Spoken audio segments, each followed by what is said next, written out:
And now I call on Deputy Helen McEntee. I'm very privileged to be in the chair. I believe this is Deputy McEntee's maiden speech.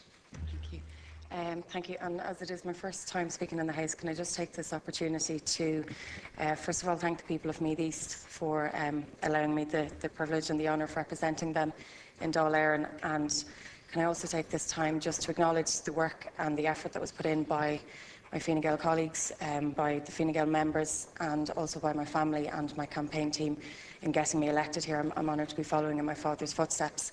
I'd also like to thank Minister Coveney just for his support throughout the campaign. He very generously gave his time on 2 separate occasions to meet with members of the farming community, to meet with members of Meath farmers, and it has not gone unnoticed the amount of attention and the dedication that he showed towards them in ensuring that their views and their opinions were heard on various different matters. I suppose, having grown up on a farm and having been part of a farming family, having worked in the Department of Agriculture with my dad for over 2 years, I think it's only appropriate that I speak for the first time on such an important issue, and on this issue in particular.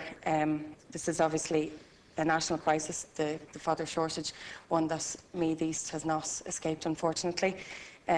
Meath occupies an area of over 230,000 hectares, of which 180,000 are used for agricultural purposes only. I mean, we have a long reputation of having green fields and green pastures, many of which are capable of supporting a wide variety of agricultural activities, but unfortunately, due to the bad weather, due to the bad winter, and due to the cold spring that we've had, our roads are not the only place to have taken a beating in the past couple of months. I do acknowledge, obviously, the weather's gotten a bit better. We have seen a bit of growth, even around my house, the grass has grown, but obviously we do know it's a situation where farmers are putting their livestock out, and any bit of growth that has happened disappears straight away.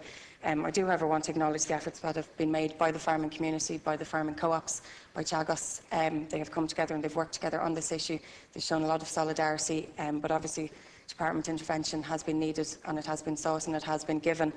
I would hope that Minister Coveney's announcement that a further 170 loads of imported hay and maize silage that will be imported into the country in the next week, on top of the 600 that have already come in, that it will access as many farmers as possible and that will assist as many farmers as possible.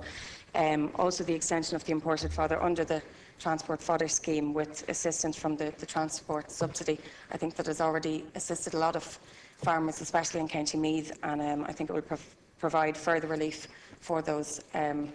Unfortunately, it's hard not to get caught out with the weather in Ireland. It's about as predictable as the National Lottery numbers. But I would like to commend Minister Coveney and his department on their quick reaction to this problem. He has repeatedly said that any farmer who has had a problem with access to funds, with talking to banks, with talking to their neighbours, or just people who feel they cannot, that they can come to the department, that they can come to any of the other organisations, that they will help them. That no animal should be allowed to starve in this instance, and I would hate to see that happen unnecessarily. I have no doubt that the measures that have been taken to tackle this problem will have a knock-on effect later on in the year, in case we have bad weather again. Thank you. Okay. Thank you, Deputy McEntee. Congratulations.